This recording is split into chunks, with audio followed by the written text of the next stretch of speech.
So ഈ കാട്ടറബി നിയമത്തിനെ അല്ലെങ്കിൽ ഇവർക്ക് ബുദ്ധിയില്ലാത്തവരാണോ എന്ന് എനിക്കറിയത്തില്ല, ന്യായീകരിക്കാനായിട്ട് കുറച്ച് പേര് ഭയങ്കര കഠിന പരിശ്രമം നടത്തുന്നേ. എന്തൊരു ബുദ്ധിയില്ലായ്മ ഇത്! ഏത് രീതി ചിന്തിച്ചാലും അത് നടക്കത്തില്ല. അതിനകത്ത് ഈ ഒരു കമൻറ്റാ, ഓ ഇത് കുറേ പേര് അയച്ചിട്ട് ഞാൻ പറയുന്നത് ശരിയല്ല, അവിടുത്തെ നിയമം എന്ന് പറഞ്ഞാൽ അങ്ങേറ്റത്തെ നിയമമാണ്, ആ നിയമം ശരിയാണെന്നാണ് പറയുന്നത്. ശരിയത്ത് നിയമമാണെന്ന്, ശരിയായ നിയമമാണല്ലോ ശരിയത്ത് നിയമം. അതിന് രസമുണ്ട്. ഇതിനകത്ത് ഇയാളെ പറ്റി പറഞ്ഞത് 2007 ഡിസംബറിലാണ് ഈ കേസ്. ഹൗസ് ഡ്രൈവറായി ജോലി തുടങ്ങിയ ആ മാസം തന്നെ റഹീമിന്റെ ജീവിതത്തിൽ മാറ്റി സംഭവങ്ങളുണ്ടായി. വീട്ടിലെ സുഖമില്ലാത്ത ഇളയ കുട്ടിയെ അനസിനെ പുറത്ത് കൊണ്ടുപോവുകയും വരികയുമായിരുന്നു റഹീമിന്റെ ജോലി. മെഡിക്കൽ ഉപകരണങ്ങളുടെ സഹകരണത്തോടു കൂടി കുട്ടി ജീവിതം നിലനിർത്തിയിരുന്നു. വാർത്തകളിൽ നിന്ന് ഒരു ഡോക്ടർ എന്ന നിലയിൽ എനിക്ക് തോന്നുന്നത്, വാർത്തയിൽ പറയുന്ന ഈ മെഡിക്കൽ ഉപകരണങ്ങൾ എന്നത് കഴുത്തിൽ ശ്വാസകോശത്തിലേക്ക് തുളയിട്ടുള്ള ട്രക്കിയോസ്റ്റമി ട്യൂബും അതിൽ കണക്ട് ചെയ്തിട്ടുള്ള പോർട്ടബിൾ വെന്റിലേറ്റർ മെഷീനും ആയിരിക്കുമെന്നതാണ്. അപ്പോൾ ഈ ട്രക്കിയോസ്റ്റമി ട്യൂബ് അല്ലെങ്കിൽ വെന്റിലേറ്റർ ഇങ്ങനെയുള്ള സപ്പോർട്ടിങ്, എന്താ പറയുക, ലൈഫ് സപ്പോർട്ടിങ് ഈ എക്യുപ്മെന്റ്സ് ഉള്ളതുകൊണ്ട് മാത്രം ജീവിച്ചിരിക്കുന്നൊരു കുട്ടി, ഞാൻ വന്നില്ലേ, അതിനെ തൊട്ടാലോ തലോടിയാലോ അല്ലെങ്കിൽ ഒരു ഈച്ച വന്ന് ഇരുന്നാൽ പോലും ചിലപ്പോൾ മരിച്ചു പോകാൻ സാധ്യതയുള്ള അത്രയ്ക്കും ലൈഫ് എക്സ്പെക്റ്റൻസി കുറഞ്ഞ, ഏത് സമയത്ത് മരണപ്പെടാൻ സാധ്യതയുള്ളൊരു മാരകമായ എന്തോ ഒരു രോഗം, അത് എന്ത് രോഗമായാലും ആയിക്കോട്ടെ, വല്ല ഡിസ്ട്രോഫി എന്തോ ആവാം. അപ്പോൾ അങ്ങനെ ഉള്ളൊരു കുട്ടി, ആ കൊച്ചിനെ എന്താ സൗദി ഹൗസ് ഡ്രൈവറായി ജോലി തുടങ്ങിയ ആ മാസം വീട്ടിലെ കുട്ടിയായ അനസിനെ പുറത്ത് കൊണ്ടുപോവുകയും വരികയുമായിരുന്നു റഹീമിന്റെ ജോലിയിൽ നിന്ന്. ഇത്രയും വയ്യാത്തൊരു കൊച്ചിനെ 18 വർഷം മുമ്പ് ചുമ്മാ കാറെ കയറ്റി കൊണ്ട് കറങ്ങി നടക്കണം. അതിനകത്തൊരു അപാകതയുണ്ട്. അങ്ങനെ ഒരു ദിവസം പുറത്തേക്ക് കുട്ടിയെ പോകുമ്പോൾ റെഡ് സിഗ്നൽ കട്ട് ചെയ്യാനും വേഗത്തിൽ ഓടിക്കാനും കുട്ടി റഹീമിനെ നിർബന്ധിച്ചു. എന്ത് കാരണവശാലും, എന്ത് നിർബന്ധിച്ചില്ലെങ്കിലോ എന്ത് സംഭവിച്ചാലും ഇനി നടക്കുന്ന സംഭവം ഒന്ന് ശ്രദ്ധിച്ചോണം. അത് ചെയ്യാത്തതിനാൽ റഹീമിനെ കുട്ടി പിന്നിൽ നിന്ന് മുഖത്തേക്ക് തുപ്പുകയും തലയിൽ ഇടിക്കുകയും ചെയ്തു എന്നാണ് റഹീം പറയുന്നത്. തലയിൽ അടിക്കുന്നതും തുപ്പുന്നതും തുടർന്നപ്പോൾ സ്റ്റിയറിംഗിൽ കൈ വെച്ചുകൊണ്ട് ഒരു കൈ വെച്ച് റഹീം കുട്ടിയെ തടഞ്ഞു. ഇത് ഭയങ്കര രസമുള്ളൊരു കാര്യം കേട്ടോ.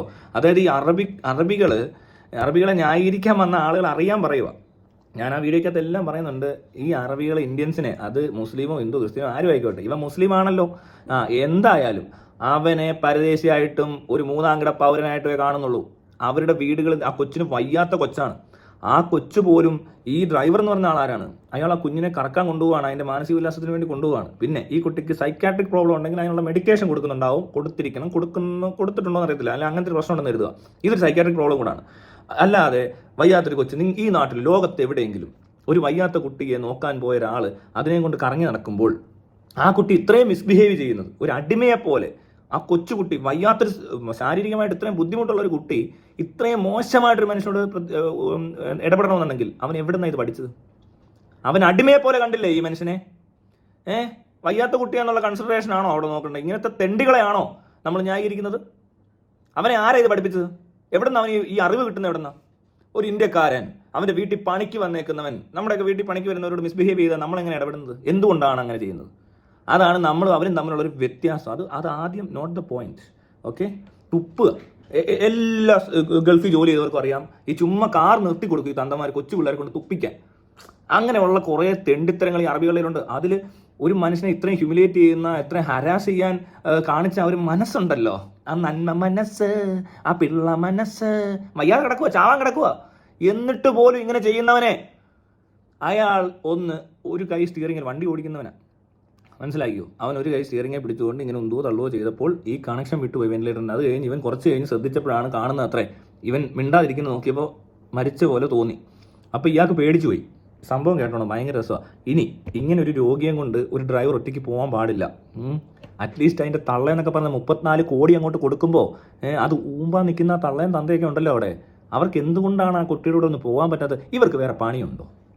അറബികൾക്ക് എന്താ പണി? എന്നിട്ട് പോലും സ്വന്തം കൊച്ചിനെ നോക്കാൻ പുറത്തുനിന്ന് ഒരാൾ വേണം. ആ കൊച്ചിനെ അവൻ്റെ കൂടെ കൂട്ടി വിടുമ്പോൾ കൂടെ പോലും പോകാൻ മെനക്കെടാത്ത അത്രയ്ക്ക് സ്നേഹമാണ്. ഇതുങ്ങൾ പ്രസവിച്ചാൽ പോലും കൊച്ചുങ്ങളെ കഥാമോരാ നോക്കുന്നത്. ഇവർ തിരിഞ്ഞു പോലും നോക്കത്തില്ല. നല്ല ഒരു 10 പിള്ളേർ കാണും ഒരെണ്ണത്തിൻ്റെ കൂടെ. എല്ലാ വർഷവും പ്രസവിക്കുന്ന ഒരു ജീവി മാത്രം അവിടെ ഈ പെണ്ണുങ്ങൾ. അതുങ്ങളും തന്തയും എല്ലാം കണക്കാ. എന്നിട്ട് തോന്നിയ പോലെ നടക്കുന്നവരെ ഇവർ. എന്നിട്ട് ഇവർക്ക് ഇത്രയും, നമ്മൾ ഈ പറയുന്നത് ഇവിടെ ഉള്ളവരുടെ വികാരം വെച്ചിട്ട് ഇതിനെ കാണുന്നത്.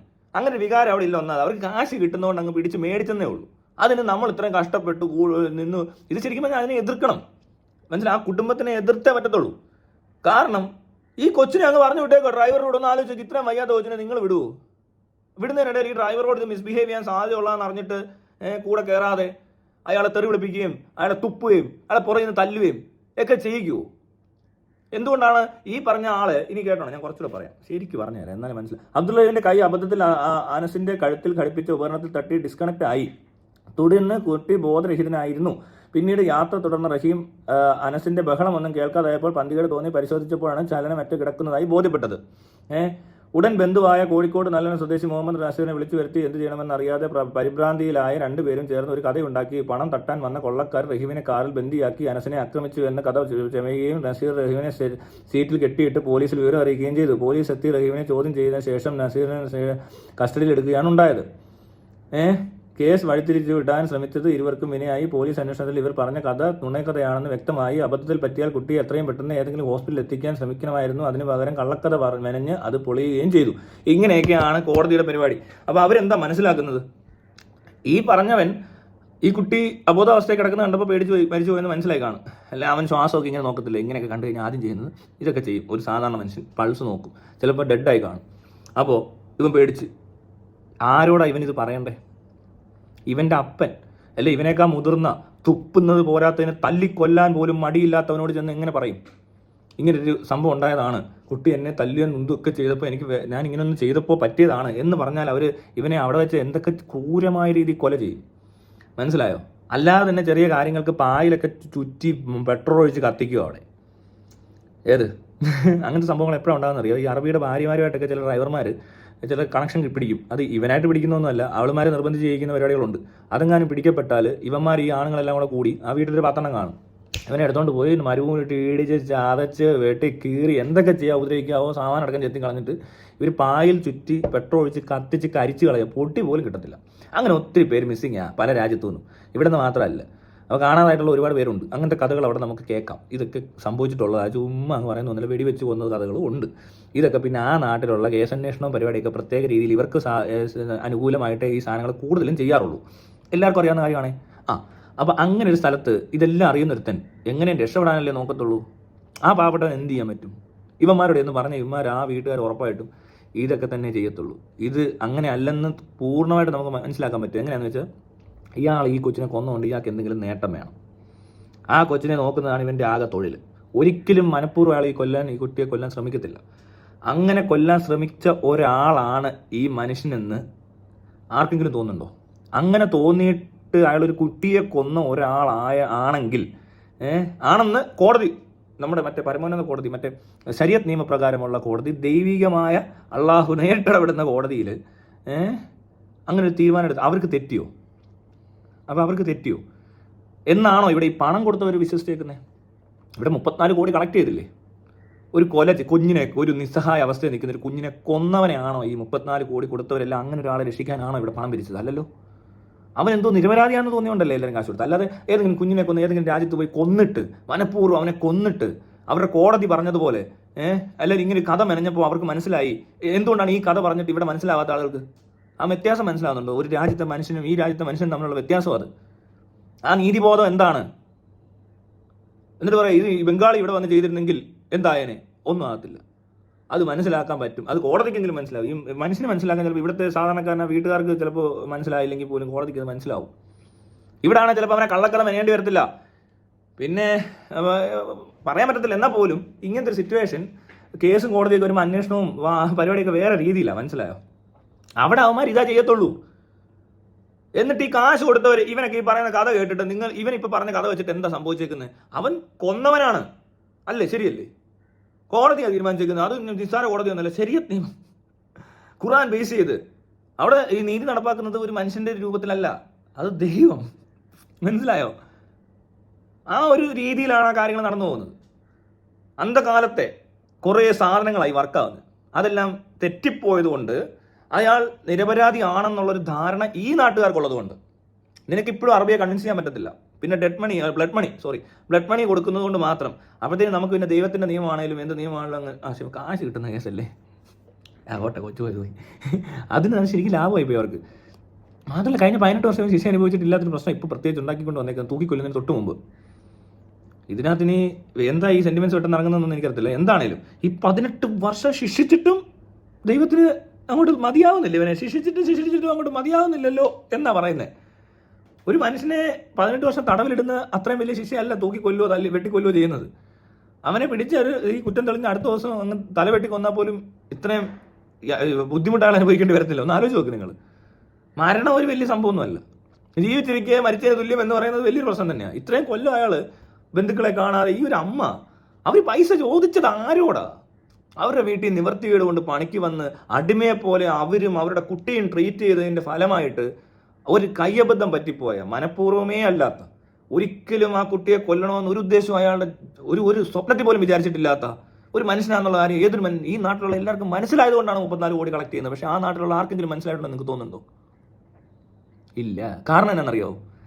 ആ തീരുമാനം, ആ വിധി നടത്തിയേക്കുന്നത് അവിടുത്തെ ഒരു ചുമ്മാ ഈ പറയുന്ന പോലെ ഒരു കോടതിയോ ഒന്നും അല്ല, അത് ചെറിയ കോടതിയല്ല വിധി വരുത്തിയേക്കുന്നത്. ആ വിധിക്കകത്തുണ്ട്. അതുകൊണ്ടാണ് അവർക്ക് അങ്ങനെ തോന്നത്തേ ഇല്ല, അവരത് വിചാരിക്കുന്നേ ഇല്ല. അതുകൊണ്ട് അവർക്ക് ആർക്കും അയാൾക്ക് മാപ്പ് കൊടുക്കാൻ പറ്റത്തില്ല. പക്ഷെ നമുക്ക് മാപ്പ് കൊടുക്കാൻ പറ്റും, മലയാളിക്ക് പറ്റും. അത് മുസ്ലിം ആയതുകൊണ്ടല്ല, അത് മലയാളി ഇന്ത്യ ജനിച്ചതുകൊണ്ടാണ്.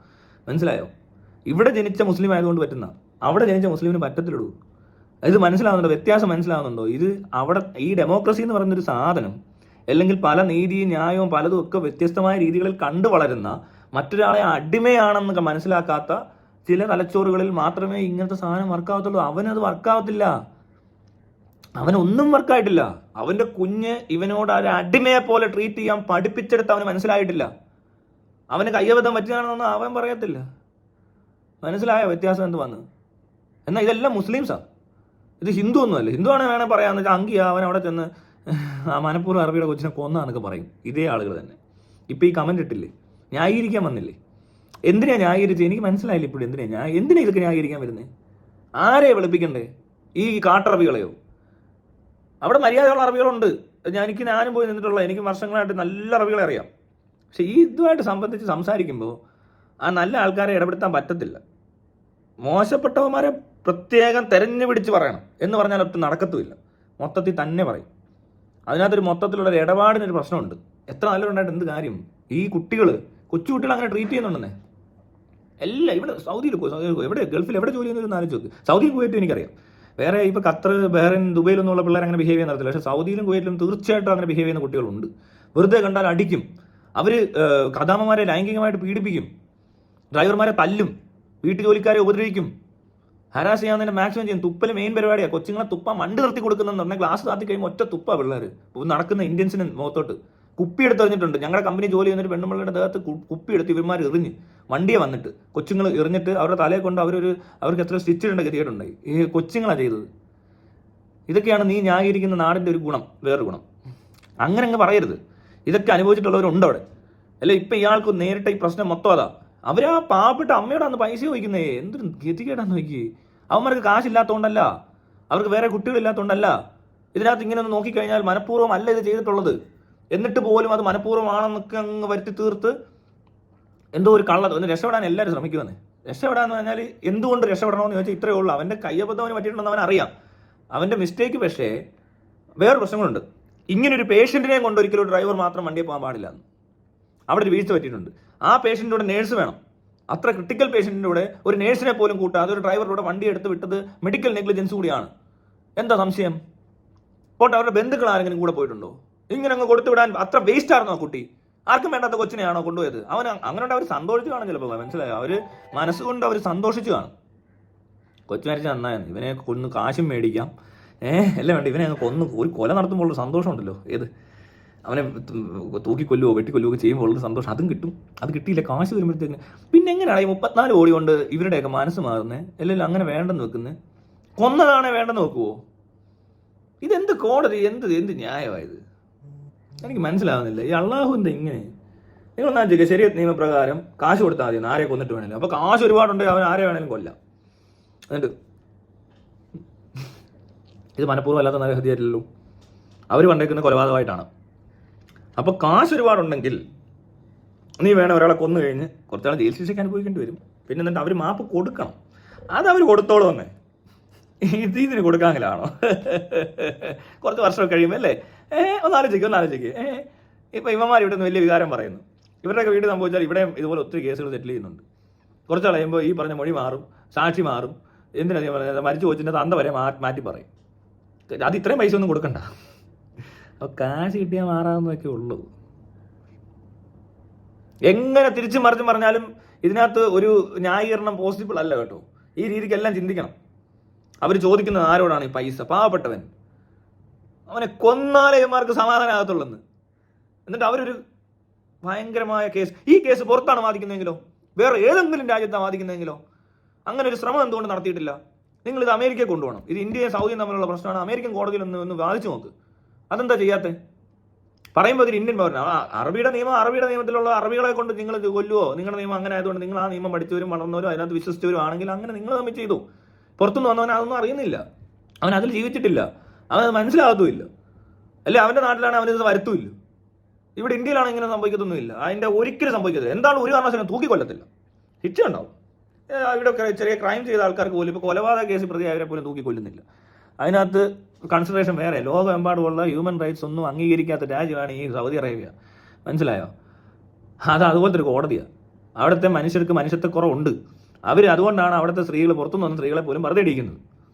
പിന്നെ ഈ പറഞ്ഞ നോയമ്പ് സമയത്ത് ആർക്കും ചോറ് പുറത്തൊന്നും ഒരുത്തിനും കിട്ടത്തില്ല, ഒരു ഫുഡ് പോലും കിട്ടാത്ത പരിപാടിയൊക്കെ അറേഞ്ച് ചെയ്തിട്ടുണ്ട്. അതൊന്നും ചിലപ്പോൾ ദുബൈയിലൊന്നും ഉണ്ടായിരുന്നത് മാറ്റി ഇടയ്ക്ക് ഷോപ്പിംഗ് മോളിൽ ഇരുന്ന് കഴിക്കാമെന്ന് നിയമമൊക്കെ വന്നു മതക്കാർക്ക്.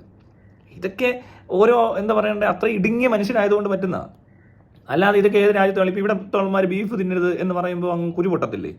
അതുപോലെയൊക്കെ തന്നെ ഉള്ളൂ. ഈ ഒരുത്ത നോയമ്പെടുക്കുന്നതിന് വേറത്തിന് എന്തിനാണ് പഠനയിരിക്കുന്നതെന്ന് ചോദിക്കുന്നത്. ഇത് ഈ സംഖ്യകളൊക്കെ ചോദിക്കുന്നതിൻ്റെ കുഴപ്പമാണ്. സംഖ്യകൾ ഇത് വല്ലാത്ത രീതിയിലൊക്കെ ചോദിച്ചു കളയും. അതൊക്കെ സെയിം എഫക്റ്റായി, സംഖ്യയുടെ എഫക്റ്റാണ് ഇത്.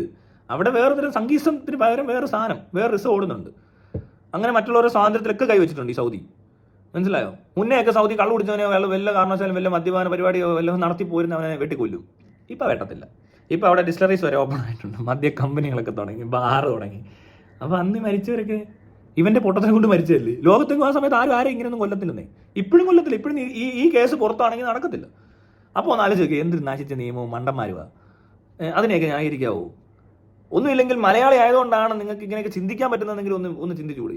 മലയാളി നല്ല ഇന്ത്യ ജനിച്ചു വളർന്നതും ഇവിടുത്തെ ആ നിയമവ്യവസ്ഥയിൽ മനസ്സിലാക്കിയത് കൊണ്ടും ഡെമോക്രസി എന്താണെന്നും ഒക്കെ മനസ്സിലാവുന്നതുകൊണ്ടാണ്. മനസ്സിലായി. അതുപോലെ തന്നെ ഹ്യൂമൻ റൈറ്റ്സ് ഇതിനെക്കുറിച്ചൊക്കെ നേരിട്ടങ്ങ് അറിയത്തില്ലേ പോലും ഉണ്ടല്ലോ. അതിൻ്റെ ഒരു സുഖം നമ്മളെല്ലാം അനുഭവിക്കുന്നുണ്ട്. അതെല്ലാ മതക്കാരും അനുഭവിക്കുന്നുണ്ട്. പക്ഷേ സൗദിയിൽ ഒരു മതക്കാരനും അത് അനുഭവിക്കുന്നില്ല. ഇത് മതമല്ല, മതം കൊണ്ടുണ്ടായ ഒരു നിയമപ്രകാരം ഒരു രാജ്യം ഇങ്ങനെ ഒരു രാജാവിൻ്റെ അണ്ടറിൽ നിൽക്കുമ്പോൾ പറ്റുന്ന ചെറിയ പ്രശ്നങ്ങളാണ് ഇതൊക്കെ. ഇതൊരു പ്രശ്നം, ഇത് കറക്റ്റ് ചെയ്യാവുന്ന ചെറിയ പ്രശ്നം. പക്ഷെ അതുപോലെ അവർക്ക് കറക്റ്റ് ചെയ്യാൻ പറ്റത്തില്ല. ഇനി മോനെ എല്ലാം പിന്നെ അതുപോലെ പ്രൊട്ടസ്റ്റ് ഉണ്ടാവണം. അതിങ്ങനെ ഇന്ത്യ പോലത്തെ രാജ്യങ്ങളിൽ മാത്രമുള്ളവർ ഇവർ കൊല്ലത്തുള്ളൂ. ഇത് ഫിലിപ്പീനോസ് ആണെങ്കിൽ ഉണ്ടല്ലോ, ആ കൊല്ലാനുള്ള സാധനം അങ്ങ് നടേശ കൊല്ലണ്ട, രാജാവേ കൊല്ലണ്ട എന്നവന്മാർ പറയും, കോടതി പറയിക്കും. എല്ലാം ഒറ്റ ദിവസം കൊണ്ട് കംപ്ലീറ്റ് ഫിലിപ്പീനോ മരിഞ്ഞ് ഒറ്റ പോക്ക് പോകുന്നു പറയും അവരുടെ എംബസിയിൽ നിന്ന്. അവരൊരാൾ നടക്കത്തില്ലെന്ന് പറയും. അതിൻ്റെ ആവശ്യമില്ലെന്ന് പറയും. അതിൻ്റെതായ കാര്യത്തിൽ അവർ ഫൈറ്റ് ചെയ്യും. അവർ ലീഗലായിട്ട് തന്നെ ഫൈറ്റ് ചെയ്യും. ലീഗലായിട്ടും ഫൈറ്റ് ചെയ്യും. അവരുടെ കാര്യങ്ങൾ വ്യക്തമായിട്ട് പറഞ്ഞു കൊടുക്കും. ഇനി അങ്ങനെയാണെങ്കിൽ നമ്മുടെ രാജ്യത്ത് ഒരാളെ പോലും ഇനി പണിക്ക് ഇങ്ങോട്ട് വിടത്തില്ലെന്ന് പറയും. അതിനുള്ള ധൈര്യം ആ എംബസിക്ക് തന്നെ ഉണ്ട്. അവിടെ നിന്ന് വലിയ പ്രസിഡൻ്റ് ഒന്നും ഇടപെടത്തില്ല. പക്ഷെ നമ്മുടെ എംബസി ഏതെങ്കിലും കാര്യത്തിൽ എവിടെയെങ്കിലും ആർക്കെങ്കിലും ഒരു ഗുണം ചെയ്തിട്ടുണ്ടോ? വെറുതെ കാശ് കളയാനായിട്ട് വല്ലവൻ്റെയും പൈസയ്ക്ക് പുട്ടടിച്ച് അവിടെ നിന്ന് ചുമ്മാ ഡോക്യുമെൻറ്റ് വർക്ക്സ്, അതായത് ഏത് ഒരു ക്ലറിക്കൽ ജോബ് ചെയ്യുന്ന പോലെ പരിപാടി മാത്രമേ ചെയ്തിട്ടുള്ളൂ ഇവർ. അല്ല, ഒന്നിനും കൊള്ളത്തില്ല. എവിടെയെങ്കിലും എന്തെങ്കിലും വിഷയം ഉണ്ടായാലും ആർക്കെങ്കിലും എന്തെങ്കിലും പ്രശ്നം ഉണ്ടായാലും നിങ്ങൾ എംബസി പോയാൽ ഉണ്ടല്ലോ ഒരു കാര്യമില്ല. ലേബർ ഇഷ്യൂസ് ആവട്ടെ, സാലറിയുടെ പ്രശ്നം കൊണ്ട് എന്തെങ്കിലും വിഷയം ഉണ്ടായാലും അവരുടെ അടുത്തോട്ട് ഇരുന്നിട്ട് കാര്യമില്ല. അപ്പോഴും നമ്മൾ പോകേണ്ടത് ഈ പറഞ്ഞ പോലെ സൗദികളുടെ അല്ല ഈ അറബ് ഗവൺമെൻറ്റിൻ്റെ ഈ മറ്റേ എന്താ പറയുക ലേബർ ഇടപാട് നടത്തുന്ന ഗവൺമെൻറ് സെക്ഷൻസ് ഉണ്ടല്ലോ, അങ്ങോട്ട് പോകണം. അവിടെ ചെന്നാൽ നടക്കുകയും ചെയ്യും. ആ കാര്യത്തിലൊക്കെ അവർ ഡീസൻ്റാണ്. ലേബറിലോ അവിടെ നിയമപരമായിട്ട് അനധികൃതമായിട്ട് എന്തെങ്കിലും ചെയ്ത് കഴിഞ്ഞാൽ ശമ്പളം കൊടുക്കാനുള്ള ജോലി ചെയ്യിച്ചാൽ നമ്മുടെ എംബസി പോയി പറഞ്ഞിട്ട് വെച്ച് കാര്യമില്ല. അവന്മാരവിടെ നിന്ന് അത് പിന്നെ അറബിയോടൊക്കെ എങ്ങനെയാണ് എന്ന് പറയുന്ന പോലത്തെ ഉണ്ണാക്കന്മാരാണ്. ഇന്ത്യൻസിനൊന്നും ഒരു വിലയില്ല. അതുകൊണ്ടും കൂടെ ഇത് സംഭവിച്ചേക്കുന്നത്. മനസ്സിലായോ? അല്ലാതെ ഇപ്പോൾ അമേരിക്കക്കാരന് ഒരു വണ്ടി ഇടിച്ച് അവിടെ വെച്ച് ഒരാൾ മരിച്ച്, ഇന്ത്യക്കാരന് കിട്ടുന്ന ശിക്ഷ അമേരിക്കാരന് കിട്ടത്തില്ല. കൊടുക്കാൻ പേടിയും കാണും ചിലപ്പോൾ. കുവൈറ്റുകാർക്ക് പേടിയാണ്, അതെനിക്കറിയാം. സൗദിക്ക് എത്ര പേടിയുണ്ടെന്ന് എനിക്കറിയത്തില്ല. അതായത് ചെറിയൊരു ബഹുമാനമൊക്കെ കാണും. അമേരിക്കയല്ല സൗദി രാജാവിൻ്റെ കൊട്ടാരം, അതറിയോ? വലിയ കൊട്ടാരത്തിലാണ് പുള്ളി താമസിക്കുന്നത്. ഇടയ്ക്കൊക്കെ പോയി അവിടെ താമസിക്കും. ഇവിടെ ചെറിയ പ്രശ്നമൊക്കെ ഉള്ളപ്പോൾ അവിടെ പോയി മുങ്ങി നിൽക്കുന്ന ആൾക്കാർ. അപ്പോൾ അവർക്ക് ഇവിടോട്ടൊന്നും ഒരുത്തനും വരുന്നുണ്ടോ? നിങ്ങൾ ശ്രദ്ധിച്ചു? ദുബൈയിൽ ഒരുത്തനല്ലാതെ അയാൾ വന്നോ? മോഡിയെ കാണാൻ വരുമല്ല, ഇവിടെ നിന്ന് അങ്ങോട്ട് ഇന്ന് കാണുമോ ചെയ്യുന്നതല്ലേ? വന്നെന്ന് തോന്നുന്നു പ്രാവശ്യം കണ്ട്. അല്ലാതെ ആരും വരത്തില്ല ഇങ്ങോട്ട്. മറ്റൊരു പക്ഷെ താമസിക്കുന്നതേ അവിടെയാ. അവിടെ അവർക്ക് കൂട്ടുകാരൊക്കെ ഉണ്ടെന്ന്. അതുകൊണ്ടൊക്കെ കൂടെയാണ് നമ്മുടെ രാജ്യത്തോട് വലിയ താല്പര്യമില്ലമാർക്ക്. അടിമകളെ കൊണ്ടുവന്ന് കൊടുക്കുന്ന രാജ്യമില്ല. അടിമകളാണ് വന്നേക്കുന്ന മൊത്തം. അടിമയെ പോലെയാണ് ട്രീറ്റ് ചെയ്യുന്നത്. അപ്പോൾ കൊച്ചുങ്ങൾ വരെ അവരെ അടിമയെ പോലെ ട്രീറ്റ് ചെയ്യുകയും തുപ്പുകയും തല്ലുകയും ചെയ്യുന്നു. ഇത് ആരോഗ്യമില്ലാത്തൊരു കൊച്ചു പോലും ഇത്രയും ചെയ്യുന്നു. അപ്പോൾ ബാക്കിയുള്ള വീടുകളുടെ അവസ്ഥ നീ ഒന്ന് ആലോചിച്ച് നോക്കിയിട്ട് ന്യായീകരിക്കാൻ പാടാം. മണ്ട ബുദ്ധിയില്ലാത്തവനെ എങ്ങനെ തിരിച്ചു മറിച്ചിട്ടാലും നടക്കത്തില്ല. ഈ നിയമത്തിന് കുഴപ്പമുണ്ട്. എല്ലാവരും 34 കോടി കൊടുക്കുമ്പോൾ കാശിങ് വെച്ചേക്ക് എന്ന് പറയത്തില്ല. അങ്ങനെ സമ്മതിക്കത്തില്ല. ഇവിടുത്തെ ഈ നമ്മുടെ നാട്ടിലൊക്കെ ആണെങ്കിൽ ഈ പറഞ്ഞ കേസൊക്കെ വാദിച്ച് ലാസ്റ്റിൽ കേസ് തോക്കണം. അതിനനുസരിച്ച് പ്ലോട്ട് സെറ്റ് ചെയ്യണം. അല്ലാതെ ഇന്ന കാശ് കൊടുത്തേക്ക് ഇന്ന പിടിച്ചു എന്ന് പറയുമ്പോൾ കോടതി സമ്മതിക്കത്തില്ല ക്രിമിനൽ കേസിന്. എന്തൊരു ഗതികേടാന്ന് നോക്കിക്കോണേ ഓരോ ക്ലോസുകൾ. കാശുണ്ടാക്കാൻ ഇനിയും അവന്മാർ വേണം വല്ലതും ചെയ്യും കേട്ടോ. അവിടെ കള്ള അറബികൾ ഇഷ്ടം പോലെ ഉണ്ടെന്ന് എല്ലാവർക്കും അറിയാലോ. ഏതെങ്കിലും ഒരു ഇനി ഒത്തിരി പേരെ തൂക്കിക്കൊല്ലാൻ വിധിക്കേണ്ടി വരും ഇങ്ങനെ പോയാൽ. അപ്പോൾ ഈ സൗദികൾ കാശുണ്ടാക്കും. ഇത് കണ്ടിട്ട് മറ്റേ കുവൈറ്റിലും ബഹറിലും ഒക്കെ ഉള്ളവന്മാർ അറിഞ്ഞാൽ അവിടെ ഒരെണ്ണം പിടിച്ചിടും. വെറുതെ പേടിപ്പിക്കാനുള്ള ഒന്ന് പിടിച്ചിട്ടാൽ കാശ് കിട്ടുമല്ലോ. അപ്പോൾ അവന്മാരെന്ത് ചെയ്യും? കേസ് കൊടുക്കും, അതാക്കും ഇതാക്കും. ആരാ കൊന്നത്? അന്വേഷണവും കൃത്യമായിട്ട് നടക്കുന്നില്ല, മീഡിയ ഇല്ല. ഭയങ്കര കഷ്ടമാണ് കേട്ടോ. ഇതിനെ ഒന്നും ന്യായീകരിക്കരുത് കേട്ടോ. വിട്ടുന്നുണ്ട് ഈ കേരളത്തിൽ ഇരുന്നുകൊണ്ട് ഇങ്ങനത്തെ മണ്ടത്തരങ്ങൾ ഇതിനെ ഒന്നും ന്യായീകരിക്കരുത്. വേറെ പലതും ഉണ്ട് എന്നല്ല ആവശ്യം. ഇപ്പോൾ ഉടനെ ഒരുത്തം പറയാം ഇന്ത്യയിൽ ബീഫ് കഴിച്ചവനെ തല്ലിക്കൊന്ന നിയമമല്ലേ. ഇവിടെ നിയമമല്ല തല്ലിക്കൊന്നത്. ഇവിടുത്തെ ഒരു തലയ്ക്ക് സുഖമില്ലാത്തവനെ തല്ലിക്കൊന്നത്. അവനെ ശിക്ഷിച്ചിട്ടുണ്ട്. ചെയ്തത് ഈ അങ്ങേയറ്റത്തെ തെണ്ടിത്തരമാണ്. അത് അന്ന് അങ്ങനെ പറയത്തുള്ളൂ. അല്ലാതെ നമ്മളാരും പറഞ്ഞാൽ അതൊരു മുസ്ലിമിനെ കൊന്നത്, ഇവൻ്റെയൊക്കെ മറ്റേ അറബി രാജ്യത്താണെങ്കിൽ ഇന്നിപ്പോൾ ഇത് ചെയ്തതുകൊണ്ട് നാളെ ഇവിടെ ഒരു പാവപ്പെട്ട ഒരു മുസ്ലിമിനെ തല്ലിക്കൊല്ലോ എന്തിനും ചെയ്യുമ്പോൾ ഒന്നും അല്ല. അങ്ങനെ വന്ന് ആരും പ്രതികരിക്കത്തില്ല. ഇത് വർഗീയമായിട്ടൊന്നും പറയുന്ന കാര്യങ്ങളല്ല. എല്ലാത്തിനെയും വർഗീയമായിട്ട് കാണുന്നവർക്ക് ചിലപ്പോൾ അങ്ങനെ തോന്നത്തുള്ളൂ. അവർ മറ്റേത് അറിഞ്ഞുപോലും കാണത്തില്ല. ഇതിനകത്തുള്ള ന്യായമാണ് പറയുന്നത്, മനസ്സിലായോ? അല്ലാതെ ഇത് മുസ്ലിം ആയതുകൊണ്ടോ ഹിന്ദു ആയതുകൊണ്ടോ ഒന്നും അല്ല.